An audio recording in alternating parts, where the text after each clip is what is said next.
With gauze wrapped tightly around her wound, Marsha was sent home.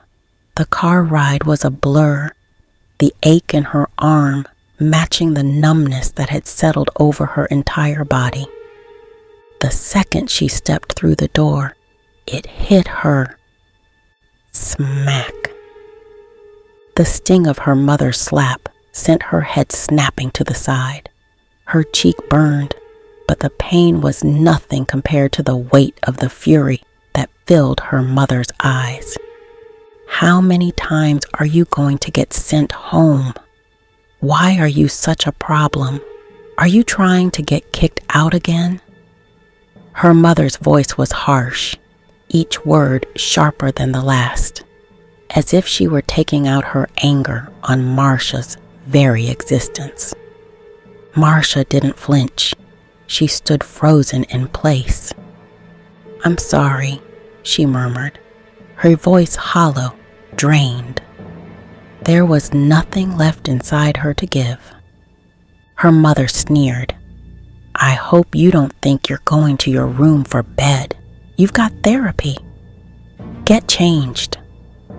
The command hung in the air, suffocating her. Marsha obeyed, her steps slow and heavy, as though the weight of her mother's anger was an anchor dragging her down. On the drive to her therapy appointment, the silence in the car was suffocating. Marsha pressed her forehead against the cold window, staring out at the blurred streets of Los Angeles.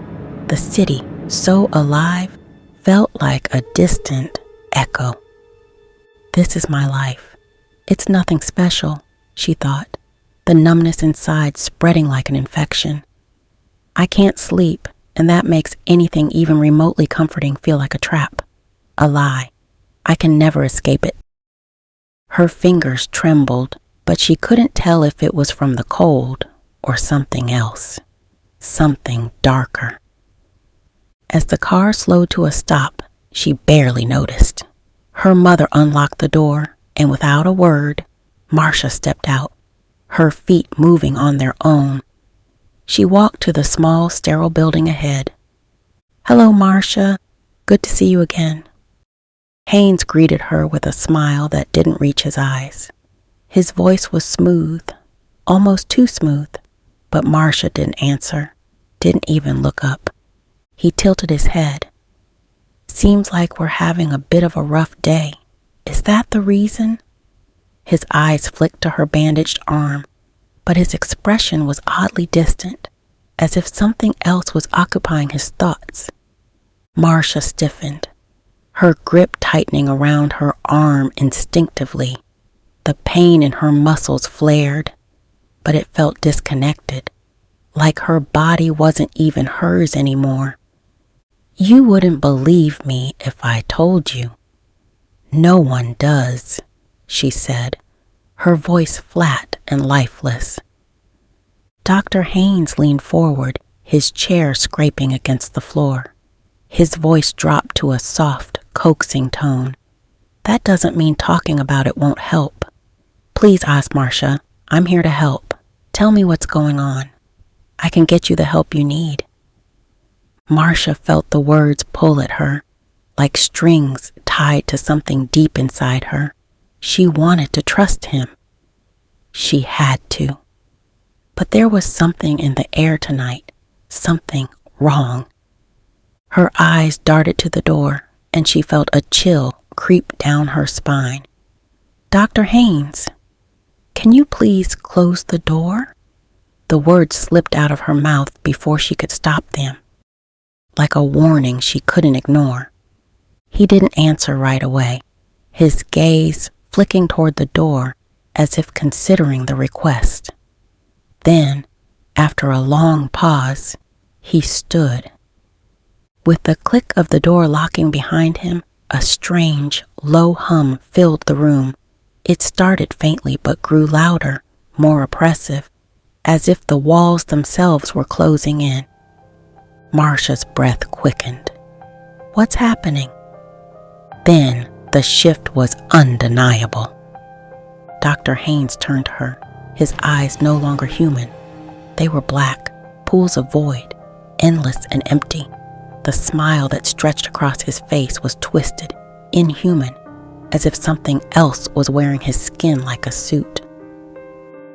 Marsha's pulse raced.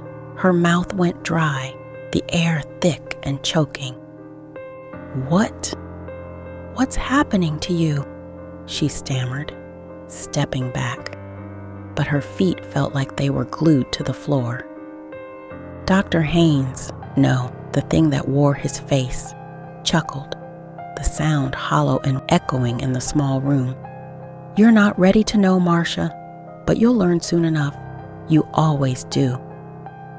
The thing, and Dr. Haines reached out a hand, its fingers elongating unnaturally, stretching as if they were never meant to bend that way. Marsha screamed, but the sound died in her throat, suffocated by the growing pressure in the room. The shadows around her began to twist, coiling like living things, dark tendrils crawling across the walls, reaching for her. "You can't escape, Marsha," the creature whispered, its voice now a blend of Dr. Haines and something much darker, deeper. "You never have, and you never will." Her vision blurred as the air grew thick, oppressive, and suffocating. Her mind screamed, but her body couldn't move. The creature that had once been Dr. Haines was coming closer, the shadows wrapping around her, pulling her in. This wasn't therapy, it was a trap, and the monster was never going to let her leave.